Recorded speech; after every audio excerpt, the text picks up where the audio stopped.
Un neurinome est une tumeur nerveuse bénigne développée à partir de cellules de Schwann, qui sont à l'origine de la gaine de myosine entourant les axones des nerfs. Donc, le patient ici a un déficit progressif dans le territoire du nerf 8, 7, 7-8, gauche homolatéral. Donc, dans ce cas-ci, on a un schwannome à l'angle ponto-cérébelleux homolatéral.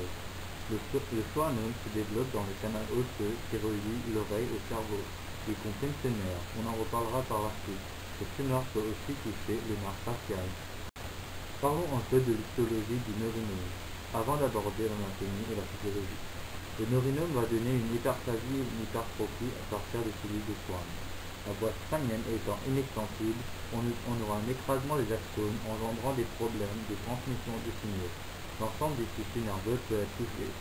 En plus de cela, la réorganisation tumorale peut engendrer un remaniement vasculaire en cas d'angiogenèse au détriment d'autres zones tumorales.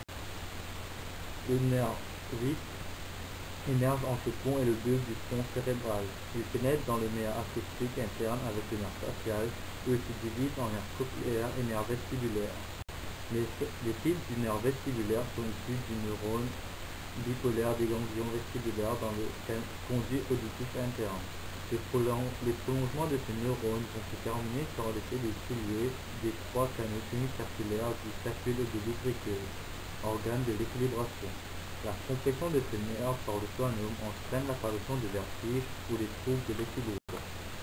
Le nerf cochléaire est formé de haut en bas dans le médiolus et sort dans la base de la cochlée. Les fils proviennent de l'organe de Corti, organe de l'audition. Une atteinte de ce nerf aboutit à la surdité progressive et ou à l'acouphène. Le nerf facial, lui, se trouve dans le tegmentum dans la partie inférieure du pont et possède des fils pour le muscle de la face.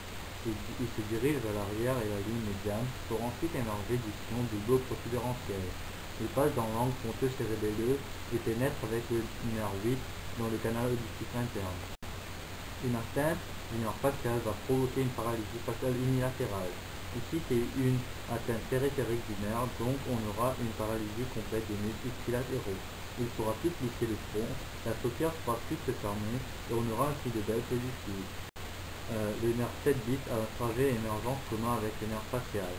Il a des noyaux salivaires supérieurs, un noyau moteur pour le parasympathique sécréteur contrôlant les glandes lacrymales, nasales et salivaires, et 2/3 supérieurs du noyau du faisceau solitaire pour les 2/3 antérieurs de la langue.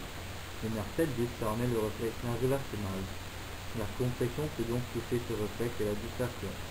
Le traitement consiste en l'enlèvement de la tumeur par la chirurgie. En résumé, le neurinome, c'est une atteinte du nerf 7 causant une paralysie faciale unilatérale, une atteinte du nerf 7-10 causant des problèmes de gustation et de réflexe nasolacrimal.